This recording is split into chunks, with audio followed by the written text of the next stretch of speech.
ਜ਼ੈਨਾ B ਨੂੰ ਕੀ ਹੋ ਗਿਆ?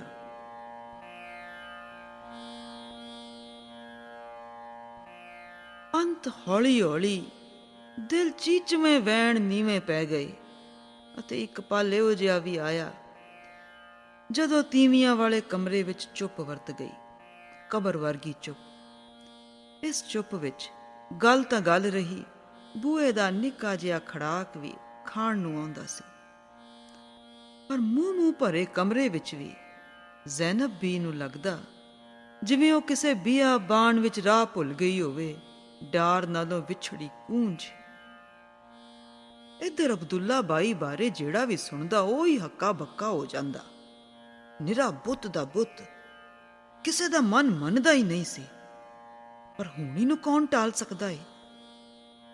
ਰਿਜ਼ਕ ਤੇ ਮੌਤ ਦਾ ਕਿਸ ਨੂੰ ਪਤਾ ਹੈ? ਪਰ ਲੋਕਾਂ ਦਾ ਵੀ ਇਹਦੇ ਵਿੱਚ ਕੀ ਦੋਸ਼ ਸੀ? ਘਟਨਾ ਹੀ ਕੁਝ ਇੰਜ ਵਾਪਰੀ ਸੀ ਕਿ ਸੁਣਨ ਵਾਲੇ ਦੇ ਕਦਮ ਆਪ ਮੁਹਾਰੇ ਅਟਕ ਜਾਂਦੇ ਸਨ। ਨਿੱਤ ਵਾਂਗ ਅੱਜ ਵੀ ਅਬਦੁੱਲਾ ਬਾਈ ਨੇ ਵੇਲੇ ਸਿਰ ਹੱਟੀ ਖੋਲੀ ਸੀ ਅਤੇ ਜਦੋਂ ਤੱਕ ਉਹਨੇ ਦਹੀਂ ਦੇ 6 ਕੁੰਡੇ ਵੇਚੇ ਸਨ, ਉਦੋਂ ਉਹਦੇ ਨਿੱਕੇ ਪੁੱਤਰ ਨੇ ਉਬਲਦੇ ਹਲਵੇ ਦਾ ਲਪਟਾਂ ਛੱਡਦਾ ਥਾਲ ਪਿਓ ਅੱਗੇ ਆਣ ਧਰਿਆ ਸੀ। ਅਬਦੁੱਲਾ ਬਾਈ ਦੇ ਹਲਵੇ ਦਾ ਆਪਣਾ ਹੀ ਸਵਾਦ ਸੀ। ਚਿਲੇ ਕਲਾਂ ਦੇ ਦਿਨੀ ਲੋਕੀ ਰਾਤ ਨੂੰ ਹੀ ਜ਼ਾਫਰਾਨੀ ਹਲਵੇ ਲਈ ਭਾਂਡੇ ਅਗਾਉਂ ਹੀ ਅਬਦੁੱਲਾ ਬਾਈ ਦੀ ਹੱਟੀ ਤੇ ਧਰ ਜਾਂਦੇ ਸਨ।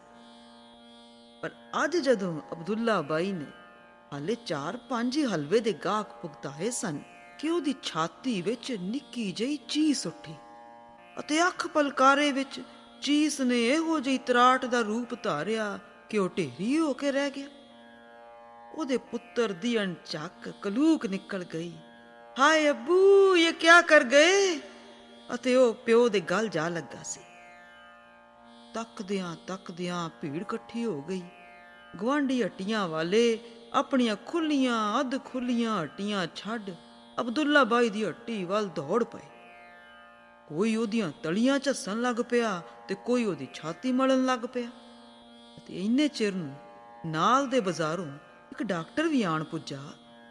ਉਹਨੇ ਅਬਦੁੱਲਾ ਬਾਈ ਦੀ ਨਬਜ਼ ਤੇ ਉਂਗਲ ਧਰੀ, ਸਟੈਥੋਸਕੋਪ ਨਾਲ ਛਾਤੀ ਨੂੰ ਉੱਪਰ ਥੱਲੇ ਟੋਇਆ, ਪਰ ਸਾਰਾ ਕੁਝ ਵਿਅਰਥ ਸੀ।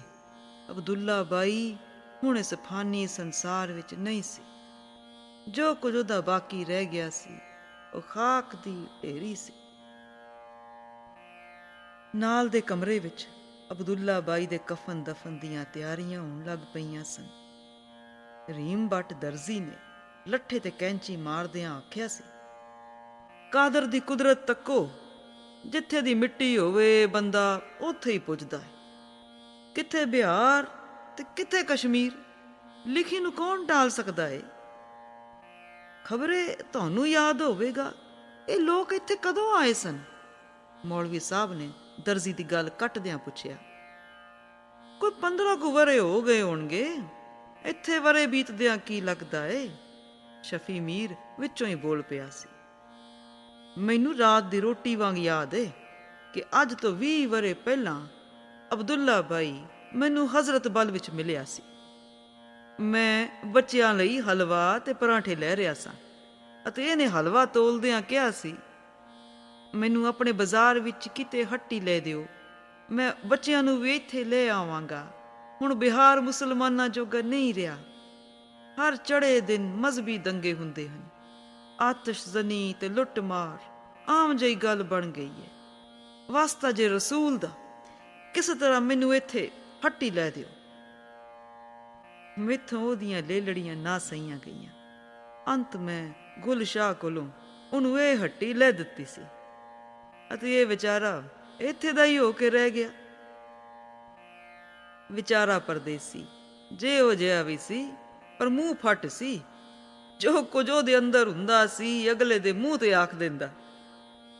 ਇੱਕ ਦਿਨ ਬਰਫ਼ ਪੈ ਰਹੀ ਸੀ ਤੇ ਮੈਂ ਇਹਦੀ ਦੁਕਾਨ ਤੇ ਬੈਠਾ ਹੋਇਆ ਸਾਂ ਤੇ ਬਾਈ ਸਾਹਿਬ ਪਕੌੜੇ ਤਲ ਰਿਹਾ ਸੀ। ਰੇਡੀਓ ਤੋਂ ਸ਼ਾਮ ਦੀਆਂ ਖਬਰਾਂ ਚੱਲ ਰਹੀਆਂ ਸਨ। ਹਿੰਦੁਸਤਾਨ ਤੇ ਪਾਕਿਸਤਾਨ ਦੀ ਸਰਹੱਦੀ ਝੜਪ ਦੀ ਖਬਰ ਆ ਗਈ। ਇਹਨੇ ਮੇਰੇ ਵੱਲ ਇੱਕ ਚੁਭਵੀਂ ਨਜ਼ਰ ਨਾਲ ਵੇਖਦਿਆਂ ਕਿਹਾ ਸੀ, ਇਹ ਸਭ ਤੁਹਾਡੀ ਮਿਹਰਬਾਨੀ ਹੈ। ਅਗਰ ਤੁਸਾਂ ਕਸ਼ਮੀਰੀਆਂ ਨੇ ਆਪਣੇ ਭਰਾਵਾਂ ਦਾ ਸਾਥ ਦਿੱਤਾ ਹੁੰਦਾ ਤਾਂ ਅੱਜ ਦਿੱਲੀ ਤੱਕ ਪਾਕਿਸਤਾਨ ਨਾ ਹੁੰਦਾ। ਅਬਦੁੱਲਾ ਬਾਈ, ਪਾਕਿਸਤਾਨ ਨਾਲੋਂ ਵੱਧ ਮੁਸਲਮਾਨ ਹਿੰਦੁਸਤਾਨ 'ਚ ਰਹਿੰਦੇ ਹਨ। ਫਿਤਨੇ ਫਸਾਦ ਤਾਂ ਹਰ ਥਾਂ ਹੁੰਦੇ ਹੀ ਰਹਿੰਦੇ ਹਨ। ਕਰਾਚੀ ਦੇ ਦੰਗਿਆਂ ਬਾਰੇ ਅਸੀਂ ਕੀ ਆਖਾਂਗੇ? ਮੈਂ ਆਖਣ ਨੂੰ ਤੇ ਆਖ ਗਿਆ, ਪਰ ਅਬਦੁੱਲਾ ਬਾਈ ਦੀਆਂ ਕੰਨ ਪਿਪਲੀਆਂ ਤੱਕ ਲਾਲ ਹੋ ਗਈਆਂ ਅਤੇ ਉਹ ਉੱਪਰ ਝੱਟ ਕੜਕ ਪਿਆ। ਇੰਜ ਤਾਂ ਨਹੀਂ ਪਾਕਿਸਤਾਨੀ ਤੁਹਾਨੂੰ ਬ੍ਰਾਹਮਣਜ਼ਾਦੇ ਆਖਦੇ। ਆਪਣਿਆਂ ਦੀ ਕੋਈ ਰੀਸ ਹੈ? ਤੁਹਾਨੂੰ ਪਾਕਿਸਤਾਨ ਦੀ ਕਦਰ ਤਾਂ ਆਵੇਗੀ, ਪਰ ਬੀਤੀ ਘੜੀ ਹੁਣ ਹੱਥ ਨਹੀਂ ਆ ਸਕਦੀ। ਗੁਲਾਮ ਮੁਹੰਮਦ ਬਿਸਾਤੀ ਨੇ ਅਬਦੁੱਲਾ ਬਾਈ ਦੀ ਸ਼ਖਸੀਅਤ ਦੀ ਇੱਕ ਪਰਤ ਚੁੱਕਦਿਆਂ ਆਖਿਆ, ਜੰਨਤ ਨਸੀਬ ਹੋਵੇ ਜਾਣ ਵਾਲੇ ਨੂੰ। ਇਹ ਕੋਈ 4-5 ਵਰ੍ਹੇ ਦੀ ਗੱਲ ਹੈ। ਅਬਦੁੱਲਾ ਬਾਈ ਮੇਰੀ ਹੱਟੀ ਤੇ ਆਇਆ ਤੇ ਕਹਿਣ ਲੱਗਾ, ਬਾਈ ਜਾਨ ਉੱਠੀ ਜ਼ਰਾ, ਘਰੋਂ ਹੋ ਆਈਏ। ਕੁੱਲ 5-7 ਮਿੰਟ ਹੀ ਲੱਗਣਗੇ, ਪਰ ਤੁਹਾਨੂੰ ਚੱਲਣਾ ਪਵੇਗਾ। ਟਾਲ ਮਟੋਲ ਨਹੀਂ ਚੱਲੇਗੀ। ਹਾਂ, ਫੀਤਾ ਤੇ ਕੈਂਚੀ ਵੀ ਨਾਲ ਲੈਂਦੇ ਚੱਲੋ। ਮੈਂ ਉਹਦਾ ਆਖਿਆ ਟਾਲ ਨਾ ਸਕਿਆ ਅਤੇ ਉਹਦੇ ਘਰ ਵੱਲ ਤੁਰ ਪਿਆ। ਕਮਰੇ 'ਚ ਬਹਿੰਦਿਆਂ ਹੀ ਉਹਨੇ ਕੱਪੜੇ ਦੇ 3-4 ਟੋਟੇ ਮੇਰੇ ਅੱਗੇ ਆਣ ਧਰੇ ਅਤੇ ਸ਼ੀਬਾ ਨੂੰ ਆਵਾਜ਼ ਮਾਰੀ। ਕੁੜੀ ਦੌੜ ਕੇ ਆਈ। ਉਹਨੇ ਉਹਨੂੰ ਆਪਣੀ ਮਾਂ ਨੂੰ ਸੱਦਣ ਲਈ ਆਖਿਆ। ਨਾਲ ਹੀ ਤਾੜਨਾ ਕੀਤੀ ਕਿ ਛੇਤੀ ਨਾਲ ਆਪਣੇ ਨਾਪ ਵੀ ਦਿੰਦੇ ਜਾਓ। ਪਰ ਕੁੜੀ ਨੇ ਆ ਕੇ ਦੱਸਿਆ ਕਿ ਅੰਮੀ ਨੇ ਮਾਪ ਨਹੀਂ ਦੇਣਾ। ਜ਼ੈਨਾ ਬੀ ਦੀ ਨਾਂ ਸੁਣਦਿਆਂ ਹੀ ਅਬਦੁੱਲਾ ਬਾਈ ਅੱਗੋ ਅੱਗ ਹੋ ਗਿਆ। ਆਉਂਦੀ ਏ ਕਿ ਗੁੱਤੋਂ ਫੜ ਕੇ ਲੈ ਆਵਾਂ? ਕੁੱਤੀਏ, ਕਮੀਨੀਏ, ਹਿੰਦੂਆਂ ਦੀ ਏ ਰੰਨੇ। ਮੈਂ ਅਬਦੁੱਲਾ ਬਾਈ ਨੂੰ ਠਾਕਦਿਆਂ ਪੁੱਛਿਆ, ਗੱਲ ਕੀ ਏ? ਭਾਬੀ ਨਾਰਾਜ਼ ਕਿਉਂ ਏ? ਇਹਨਾਂ ਤੱਤਾ ਨਾ ਹੋਇਆ ਕਰ। ਤੀਵੀਂ ਜਾਤ ਦਾ ਕੀ ਏ? 1-2 ਨਵੇਂ ਸੂਟਾਂ ਨਾਲ ਪੈਰਾਂ 'ਚ ਵਿੱਚ ਜਾਂਦੀ ਏ। ਉੱਤੋਂ ਈਦ ਆ ਰਹੀ ਏ, ਵਰੇ ਦਾ ਵੱਡਾ ਦਿਨ। ਇਹ ਵਿਚਾਰੀਆਂ ਵੀ ਕਿਹੜਾ ਰੋਜ਼-ਰੋਜ਼ ਨਵੇਂ ਸੂਟ ਸਿਲਵਾਉਂਦੀਆਂ ਹਨ। ਸਹੁਰੀ ਮਹਿੰਗਾਈ ਨੇ ਲੋਕਾਂ ਦਾ ਲੱਕ ਭੰਨ ਕੇ ਰੱਖ ਦਿੱਤਾ ਏ। ਪਰ ਅਬਦੁੱਲਾ ਬਾਈ ਨੇ ਮੇਰੀ ਗੱਲ ਕੱਟਦਿਆਂ ਕਿਹਾ, ਨਹੀਂ ਬਾਈ ਨਹੀਂ, ਇਹ ਹਰਾਮਜ਼ਾਦੀ ਮੇਰੀ ਗੱਲ ਸਮਝਦੀ ਨਹੀਂ। ਮੈਂ ਇਹਨੂੰ ਕਹਿ ਰਿਹਾ ਸਾਂ ਕਿ ਅਸਾਂ ਹੁਣ ਕਸ਼ਮੀਰ ਵਿੱਚ ਹੀ ਰਹਿਣਾ ਏ, ਕਸ਼ਮੀਰੀਆਂ ਨਾਲ ਹੀ ਜੀਣਾ ਮਰਨਾ ਏ। ਇਸ ਲਈ ਬਿਹਾਰ ਨੂੰ ਸਦਾ ਲਈ ਭੁੱਲ ਜਾ। ਪਰ ਇਸ ਕਮਜ਼ਾਤ ਦੇ ਮੋਟੇ ਭੇਜੇ 'ਚ ਮੇਰੀ ਗੱਲ ਪੈਂਦੀ ਨਹੀਂ। ਇਤਨੇ ਚਿਰ ਨੂੰ ਜ਼ੈਨਾ ਵੀ ਚਾਹ ਦੀ ਟਰੇ ਲੈ ਕੇ ਕਮਰੇ 'ਚ ਆਈ ਅਤੇ ਸਲਾਮ ਦੁਆ ਤੋਂ ਬਾਅਦ ਕਹਿਣ ਲੱਗੀ, ਬਾਈ ਸਾਹਿਬ, ਇਹ ਮਰਦ ਦੀ ਜ਼ਾਤ ਵੀ ਕੀ ਸ਼ੈ ਹੈ। ਜਬਰ ਵੀ ਕਰਦੀ ਏ ਤੇ ਨਾਲ ਹੀ ਰੌਲਾ ਵੀ ਪਾਈ ਜਾਂਦੀ ਏ। ਗੱਲ ਵਿੱਚ ਕੁਝ ਵੀ ਨਹੀਂ। ਸਾਰਾ ਝਗੜਾ ਖਸਮਾਂ ਖਾਣੇ ਫੇਰਨ ਦਾ ਏ। ਇਹ ਮੇਰੇ ਪਿੱਛੇ ਪਏ ਹੋਏ ਹਨ ਕਿ ਤੂੰ ਇਹ ਹਿੰਦੂਆਂ ਦਾ ਪਹਿਰਾਵਾ ਛੱਡ ਤੇ ਫੇਰਨ ਪਾ। ਪਰ ਮੈਂ ਧੋਤੀ ਵਿੱਚ ਜੰਮੀ ਆ ਤੇ ਧੋਤੀ ਵਿੱਚ ਜਵਾਨ ਹੋਈ ਆ। ਫੇਰਨ ਵਿੱਚ ਮੈਨੂੰ ਆਪਣਾ ਆਪ ਓਪਰਾ ਜਿਹਾ ਲੱਗਦਾ ਏ। ਹਾਂ, ਸਲਵਾਰ ਕਮੀਜ਼ ਮੈਂ ਕਈ ਵਾਰੀ ਪਾ ਲੈਂਦੀ ਆ, ਪਰ ਫੇਰਨ ਪਾ ਕੇ ਮੇਰਾ ਮਨ ਸਾਵਾਂ ਨਹੀਂ ਰਹਿੰਦਾ।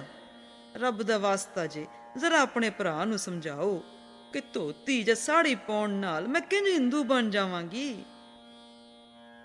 ਨਹੀਂ ਭੈਣ, ਇਹ ਧੋਤੀ ਦੀ ਗੱਲ ਨਹੀਂ। ਅਸਲ 'ਚ ਗੱਲ ਹੋ ਰਹੀ ਏ। ਇਹ ਉਸ ਦਿਨ ਦੀ ਗੱਲ ਹੈ ਜਦੋਂ ਅਸਾਂ ਸਲਾਮ ਬੱਟ ਨਾਲ ਸ਼ੀਬਾ ਦੇ ਰਿਸ਼ਤੇ ਦੀ ਗੱਲ ਤੋਰੀ ਸੀ ਅਤੇ ਉਧਰੋਂ ਸਲਾਮ ਕਾਣੇ ਨੇ ਸਾਨੂੰ ਟਾਲਣ ਲਈ ਤੁਕ ਮਾਰੀ ਸੀ। ਅਸੀਂ ਧੋਤੀ ਵਾਲਿਆਂ ਨਾਲ ਕਿੰਜ ਰਿਸ਼ਤਾ ਕਰ ਸਕਦੇ ਹਾਂ? ਉਸੇ ਦਿਨ ਤੋਂ ਅਬਦੁੱਲਾ ਬਾਈ ਨੂੰ ਧੋਤੀ ਨਾਲ ਚਿੜ ਜਿਹੀ ਹੋ ਗਈ ਏ। ਮੈਂ ਜ਼ੈਨਾ ਬੀ ਨੂੰ ਦਿਲਾਸਾ ਦੇਣ ਲਈ ਆਖਿਆ ਸੀ, ਬਾਈ ਸਾਹਿਬ, ਮਨ ਹਰਾਮੀ ਤੇ ਹੁਜਤਾਂ ਢੇਰ, ਇਹ ਤਾਂ ਨਿਰੀਆਂ ਗੱਲਾਂ ਹੀ ਹਨ। ਪੜ੍ਹੀਆਂ ਲਿਖੀਆਂ ਕਸ਼ਮੀਰਨਾਂ ਦਿਨ ਪ੍ਰਤੀ ਦਿਨ ਫੇਰਨ ਨੂੰ ਤਿਲਾਂਜਲੀ ਦੇ ਕੇ ਨਵੇਂ-ਨਵੇਂ ਫੈਸ਼ਨ ਧਾਰਨ ਕਰ ਰਹੀਆਂ ਹਨ। ਅਸੀਂ ਭਾਵੇਂ ਲੱਖ ਨਾਚ ਨੱਚੀਏ, ਪਰ ਅਸਾਂ ਕਸ਼ਮੀਰੀਆਂ ਲਈ ਸਦਾ ਓਪਰਾ ਹੀ ਰਹਿਣਾ ਏ। ਬਾਕੀ ਇਹਨਾਂ ਤੇ ਇਸਲਾਮ ਦਾ ਭੂਤ ਸਵਾਰ ਏ, ਉਹਦਾ ਮੇਰੇ ਕੋਲ ਦਾਰੂ ਨਹੀਂ। ਰਾਮਜ਼ਾਦੀਏ, ਬਹੁਤਾ ਨਾ ਖੇੜ, ਟੱਕੀ ਰਹੋ। ਰਖੜੀਆਂ ਬੰਨ ਕੇ ਨਿੱਕਿਆਂ ਦੇ ਯਾਰਾਨੇ ਪਾਲਦੀ ਰਹੀ ਏ। ਤੂੰ ਕੀ ਜਾਣੇ ਇਸਲਾਮ ਕਿਸ ਨੂੰ ਕਹਿੰਦੇ ਨੇ? ਗੱਲ ਸੁਣਦਿਆਂ ਹੀ ਜ਼ੈਨਾ ਬੀ ਦੇ ਤਨ ਮਨ ਨੂੰ ਅੱਗ ਲੱਗ ਗਈ ਅਤੇ ਉਹ ਇੱਕਦਮ ਕਮਰੇ 'ਚੋਂ ਬਾਹਰ ਦੌੜ ਗਈ।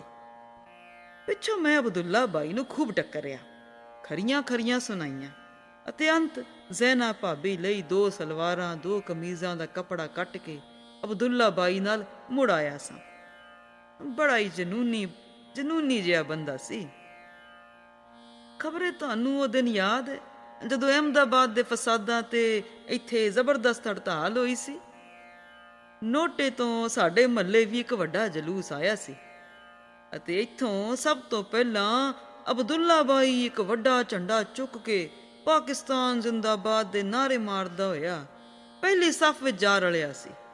ਫਿਰ ਕੁਝ ਨਾ ਪੁੱਛੋ, ਅਗਰ ਡੀਐਸਪੀ ਨਾਲ ਮੇਰੀ ਸਲਾਮ ਦੁਆ ਨਾ ਹੁੰਦੀ ਤਾਂ ਪਤਾ ਨਹੀਂ ਅਬਦੁੱਲਾ ਬਾਈ ਨੂੰ ਕਿਤਨਾ ਚਿਰ ਜੇਲ੍ਹ ਦੀ ਹਵਾ ਪੀਣੀ ਪੈਂਦੀ। ਰੰਗ ਮਾਲਕ ਦੇ, ਬੰਦਾ ਸੋਚਦਾ ਕੀ ਏ ਤੇ ਹੁੰਦਾ ਕੀ ਏ। ਅੱਜ ਇਸਲਾਮ ਦਾ ਉਹ ਸ਼ਦਾਈ ਸਦਾ ਦੀ ਨੀਂਦਰੇ ਸੌਂ ਗਿਆ ਏ। ਰਹੀਮ ਬੱਟ ਦਰਜ਼ੀ ਨੇ ਕਫਨ ਦਾ ਅੰਤਲਾ ਟਾਂਕਾ ਮਾਰਦਿਆਂ ਗੱਲ ਮੁਕਾਈ। ਉਹ ਤਾਂ ਸੱਚੇ ਰਾਹ ਪੈ ਗਿਆ ਏ, ਪਰ ਅਸਾਂ ਹਾਲੇ ਜਾਣਾ ਏ। ਪਰ ਸੱਚ ਮੰਨਿਓ, ਮੈਨੂੰ ਅੰਦਰੋਂ ਕਾਂਬਾ ਜਿਹਾ ਛੜਿਆ ਹੋਇਆ ਏ। ਮੈਂ ਸੋਚਦਾ ਹਾਂ ਖਬਰੇ ਹਾਜੀ ਗੁਲਾਮ ਰਸੂਲ ਹੁਣ ਵੀ ਆਪਣੇ ਕੌਲ ਤੇ ਪੱਕਾ ਰਵੇਗਾ ਕਿ ਨਹੀਂ। ਸੁਣਿਆ ਏ ਕਿ ਉਹਦੀ ਵੋਟੀ ਹਾਲੇ ਵੀ ਨਿੱਛਾਂ ਹੀ ਮਾਰਦੀ ਏ। ਇਹ ਕਾਲੇ ਤਵੇ ਹੁਣ ਸਾਡੇ ਜੋਗੇ ਹੀ ਰਹਿ ਗਏ ਹਨ। ਇਹਨਾਂ ਨਾਲ ਸਾਡਾ ਕੀ ਰਲਦਾ ਏ। ਆਪਣੀ ਬਿਰਾਦਰੀ ਛੱਡ ਕੇ ਇਹਨਾਂ ਸਾਂਸੀਆਂ ਨਾਲ ਕੁੜਮਾਚਾਰੀ ਕਰਨ ਤੋਂ ਛੁੱਟ ਹੋਰ ਕੋਈ ਕੰਮ ਨਹੀਂ ਰਿਹਾ। ਮੌਲਵੀ ਸਾਹਿਬ, ਗੁਸਤਾਖੀ ਮਾਫ। ਮੈਨੂੰ ਲੱਗਦਾ ਏ ਕਿ ਤੁਸਾਂ ਇਹ ਦਾੜੀ ਧੁੱਪੇ ਹੀ ਚਿੱਟੀ ਕੀਤੀ ਏ। ਪਾਰਲੇ ਮਹੱਲੇ ਤੋਂ ਲੋਕ ਛੁੱਟ ਆਏ ਹਨ, ਪਰ ਹਾਜੀ ਗੁਲਾਮ ਰਸੂਲ ਦੇ ਕੰਨੀ ਹੁਣ ਤੱਕ ਵੀ ਅਬਦੁੱਲਾ ਬਾਈ ਦੀ ਵਫਾਤ ਦੀ ਕਨਸੋ ਨਹੀਂ ਪਈ ਏ। ਇਹ ਹੋਈ ਕੁੜਮਾਚਾਰੀ। ਭਾਈ ਸਾਹਿਬ, ਹੁਣ ਨਿਕਾਹ ਕਿਸ ਕਰਨਾ ਏ? ਗੱਲ ਸਮਝੋ, ਗੱਲ ਮੁੱਕੀ ਹੋਈ ਏ। ਪਰ ਅਸਾਂ ਵੀ ਮਰਨਾ ਏ। ਝੱਲੀ ਸ਼ੀਬਾ ਦਾ ਕੋਈ ਜੋੜ ਨਹੀਂ। ਪੜ੍ਹਾਈ ਕਢਾਈ ਸਿਲਾਈ ਤੇ ਰਿੰਨਣ ਪਕਾਨ ਚ ਤਾ ਕੇ ਜਦੋਂ ਫੇਰਨ ਪਾਉਂਦੀ ਏ ਤਾਂ ਪੂਰੀ ਕਸ਼ਮੀਰਨ ਲੱਗਦੀ ਏ। ਫੇਰ ਕੀ ਹੋਇਆ ਜੋ ਇਹਨਾਂ ਦੇ ਰਸਮੋ ਰਿਵਾਜ ਸਾਡੇ ਨਾਲੋਂ ਥੋੜੇ ਵੱਖਰੇ ਹਨ, ਪਰ ਹਨ ਤਾਂ ਮੁਸਲਮਾਨ ਹੀ। ਓਏ ਤੁਸਾਂ ਗੱਲਾਂ ਹੀ ਕਰਨੀਆਂ ਹਨ ਕਿ ਮਈਅਤ ਨੂੰ ਵੀ ਮੰਜ਼ਲ ਤੇ ਪਹੁੰਚਾਣਾ ਏ। ਦੀਨ ਸਿਰ ਤੇ ਆ ਗਿਆ ਏ। ਵਾਹ ਮੌਲਾ, ਤੇਰੇ ਰੰਗਾਂ ਦਾ ਅੰਤ ਨਹੀਂ। ਵੇਖੋ, ਪੁੱਤਰ ਨੂੰ ਵੀ ਜਿਵੇਂ ਅੱਜ ਹੀ ਬਿਹਾਰ ਜਾਣ ਦੀ ਕਾਲ ਸੀ। ਅੱਛਾ ਚਲੋ ਛੱਡੋ ਹੁਣ ਬੀਤੀਆਂ ਗੱਲਾਂ ਨੂੰ। ਹਾਲੇ ਤੱਕ ਨਾ ਹੀ ਤਬੂਤ ਹੀ ਪੁੱਜਾ ਏ ਤੇ ਨਾ ਹੀ ਕਬਰ ਦੀ ਕੋਈ ਸੋਈ ਪਈ ਏ। ਰੱਬ ਖੈਰ ਕਰੇ। ਇਤਨੀ ਦੇਰ ਕਾਹਨੂੰ ਲੱਗੀ ਏ? ਜ਼ਰਾ ਕੋਈ ਅਤਾ ਪਤਾ ਤਾਂ ਲੈ ਆਓ।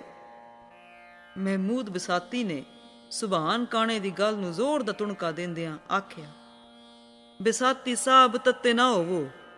ਅਬਦੁੱਲਾ ਬਾਈ ਦਾ ਮੁੰਡਾ ਮਕਾਨ ਦਾ ਸੌਦਾ ਮੁਕਾਣ ਗਿਆ ਏ। ਹੁਣ ਜਾ ਕੇ ਕਿਧਰੇ ਸ਼ਰੀਕਾਂ ਨਾਲ ਸੌਦਾ ਸਿਰੇ ਚੜਿਆ ਏ। ਕੌਣ ਜਾਣਦਾ ਏ ਕਦੋਂ ਕੀ ਵਾਪਰ ਜਾਏ। ਉਹਦੀਆਂ ਉਹ ਹੀ ਜਾਣੇ। ਡਾਡੇ ਨਾਲ ਕਿਸ ਦਾ ਜ਼ੋਰ ਚੱਲ ਸਕਦਾ ਏ। ਪਰ ਕਬਰ ਦੀ ਖੁਦਾਈ ਲਈ ਜਿਹੜੇ ਗਏ ਸਨ ਉਹ ਹੁਣ ਤੱਕ ਕਿਉਂ ਨਹੀਂ ਆਏ? ਮੇਰੀ ਤਾਂ ਸੱਜੀ ਅੱਖ ਫਰਕ ਰਹੀ ਏ। ਦਰਜ਼ੀ ਨੇ ਅੱਗੇ ਪਏ ਕਫਨ ਨੂੰ ਸਾਂਭਦਿਆਂ ਆਖਿਆ, ਵੇਖੋ ਉਹ ਆ ਗਏ ਨੇ, ਤਬੂਤ ਵੀ ਲੈ ਆਏ ਨੇ। ਹੁਣ ਗੁਸਲ ਦੀ ਤਿਆਰੀ ਕਰੋ। ਬਾਰੀ ਤੇ ਬੈਠੇ ਕਾਦਰ ਗਨਾਈ ਨੇ ਕਿਹਾ, ਅਜੇ ਕਿਉਂ ਆਏ ਸੋ? ਹੋਰ ਪੈਰ ਲਾਉਣਾ ਸੀ। ਪਰਦੇਸੀ ਦਾ ਮਾਮਲਾ ਨਾ ਹੁੰਦਾ ਤਾਂ ਕਾਲ ਨਹੀਂ ਸੀ।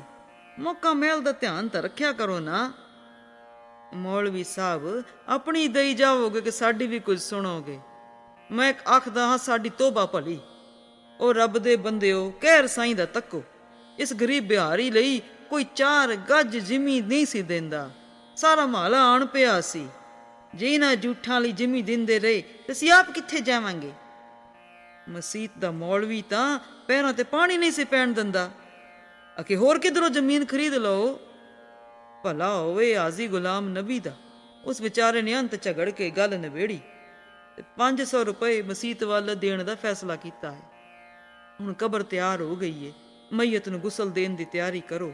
ਸ਼ਾਮ ਤੱਕ ਅਸਾਂ ਰਕਮ ਵੀ ਤਾਰਨੀ ਹੈ। ਰਸ਼ੀਦ ਪੰਡਤ ਨੇ ਮੱਥੇ ਦਾ ਪਸੀਨਾ ਪੂੰਝਦਿਆਂ ਗੱਲ ਸੁਣਾਈ। ਚਾਣ ਚੱਕ ਕਮਰੇ 'ਚ ਚੁੱਪ ਵਰਤ ਗਈ। ਸਾਰਿਆਂ ਦੀਆਂ ਨਜ਼ਰਾਂ ਨੀਵੀਆਂ ਪੈ ਗਈਆਂ। ਪਰ ਮੌਲਵੀ ਸਾਹਿਬ ਨੇ ਹੌਸਲਾ ਕਰਕੇ ਸਾਹ ਘੁੱਟਵੀਂ ਚੁੱਪ ਨੂੰ ਤੋੜਦਿਆਂ ਆਖਿਆ, ਭਾਈ, ਅਗਰ ਥੱਲੇ ਵਾਲਾ ਕਬਰਸਤਾਨ ਦੂਰ ਨਾ ਹੁੰਦਾ ਤਾਂ ਇਹ ਪਰੇਸ਼ਾਨੀ ਨਾ ਹੁੰਦੀ। ਉੱਥੇ ਤਾਂ ਪਰਦੇਸੀਆਂ ਲਈ ਥੋੜੀ ਜਿਹੀ ਜ਼ਮੀਨ ਰਾਖਵੀਂ ਰੱਖੀ ਗਈ ਹੈ, ਪਰ ਇੱਥੋਂ ਮਈਅਤ ਦਾ ਉੱਥੇ ਲੈ ਜਾਣਾ ਬੜਾ ਹੀ ਔਖਾ ਸੀ। ਟਰੱਕ ਤੋਂ ਬਿਨਾਂ ਗੱਲ ਬਣਦੀ ਹੀ ਨਾ। ਖੈਰ ਹੁਣ ਛੱਡੋ ਇਸ ਗੱਲ ਨੂੰ। ਅਸੀਂ ਤਾਂ ਨਾਂ ਦੇ ਹੀ ਮੁਸਲਮਾਨ ਆ। ਉਹ ਗਰੀਬ ਤਾਂ ਇਸਲਾਮ ਇਸਲਾਮ ਕਰਦਾ ਪ੍ਰਾਣ ਦੇ ਗਿਆ। ਅੱਛਾ ਬਾਈ ਰਹੀਮ, ਹੁਣ ਤੂੰ ਹੀ ਥੋੜੀ ਜਿਹੀ ਹਿੰਮਤ ਕਰ ਅਤੇ ਗੁਸਲ ਦੇਣ ਤੋਂ ਪਹਿਲੋਂ ਜ਼ੈਨਬ ਬੀ ਨੂੰ ਪੁੱਛਾ। ਹੋ ਸਕਦਾ ਹੈ ਕੋਈ ਇਹਨਾਂ ਦਾ ਇੱਥੇ ਹੋਵੇ। ਹੈ ਤਾਂ ਸਾਰਾ ਕੁਝ ਅਸਾਂ ਹੀ ਨਿਭਾਉਣਾ, ਪਰ ਇਸ ਦੁਖਿਆਰੀ ਨੂੰ ਪੁੱਛਣਾ ਵੀ ਫਰਜ਼ ਬਣਦਾ ਏ। ਉੱਠ ਭਰਾਵਾ, ਅੱਗੇ ਹੀ ਦੇਰ ਹੋ ਗਈ ਹੈ। ਰਹੀਮ ਬੱਟ ਦਰਜ਼ੀ ਓਲੇ ਪੈਰੀ ਜ਼ੈਨਬ ਬੀ ਕੋਲ ਜਾ ਬੈਠਾ। ਭੈਣੇ, ਸਬਰ ਤੋਂ ਬਿਨਾਂ ਹੋਰ ਕੋਈ ਰਾਹ ਹੀ ਨਹੀਂ। ਜਾਣ ਵਾਲਾ ਤਾਂ ਤੁਰ ਗਿਆ, ਉਹਨੇ ਮੁੜਨਾ ਨਹੀਂ। ਚੱਲੀਏ, ਤੂੰ ਕਿਉਂ ਕਾਬੜਦੀ ਏ? ਪਹਿਲਾਂ ਰੱਬ, ਫਿਰ ਅਸੀਂ ਸਾਰੇ ਤੇਰੇ ਨਾਲ ਹਾਂ। ਅੱਗੇ ਹੀ ਦੇਰ ਹੋ ਗਈ ਏ, ਹੁਣ ਗੁਸਲ ਦੇਣ ਲੱਗੇ ਹਾਂ। ਹਾਂ, ਅਗਰ ਤੁਹਾਡਾ ਆਪਣਾ ਕੋਈ ਇੱਥੇ ਹੋਵੇ ਤਾਂ ਅਸੀਂ ਉਹਨੂੰ ਵੀ ਸੱਦ ਲਵਾਂਗੇ। ਨਾਲੇ ਹਮੀਦ ਬਾਰੇ ਕੀ ਆਖਦੀ ਏ? ਹੁਣ ਉਹਦੀ ਉਡੀਕ ਤਾਂ ਨਹੀਂ ਹੋ ਸਕਦੀ। ਹਾਂ, ਅਗਰ ਤੂੰ ਮੰਨੇ ਤਾਂ ਉਹਨੂੰ ਛੇਤੀ ਆਉਣ ਲਈ ਤਾਰ ਦੇ ਦਈਏ। ਬਾਈ ਜਾਨ, ਇੱਥੇ ਸਾਡਾ ਆਪਣਾ ਕੌਣ ਏ? ਰਹੀ ਹਮੀਦ ਦੀ ਗੱਲ, ਉਹਨੂੰ ਤਾਰ ਦੇ ਦਿਓ ਕਿ ਮਕਾਨ ਨਾ ਵੇਚੇ। ਜ਼ੈਨਬ ਬੀ ਨੇ ਭਰੇ ਗੱਚ ਨਾਲ ਆਖਿਆ। ਜ਼ੈਨਬ ਬੀ ਦੇ ਬੋਲਾਂ ਨਾਲ ਸਾਰੇ ਬੁੱਤ ਹੋ ਕੇ ਰਹਿ ਗਏ ਤੇ ਇੱਕੋ ਖਿਆਲ ਉਹਨਾਂ ਦੀ ਸੋਚ ਤੇ ਹਥੌੜੇ ਵਾਂਗ ਮੁੜ ਮੁੜ ਵੱਜਣ ਲੱਗ ਪਿਆ। ਅੱਜ ਜ਼ੈਨਬ ਬੀ ਨੂੰ ਕੀ ਹੋ ਗਿਆ ਏ?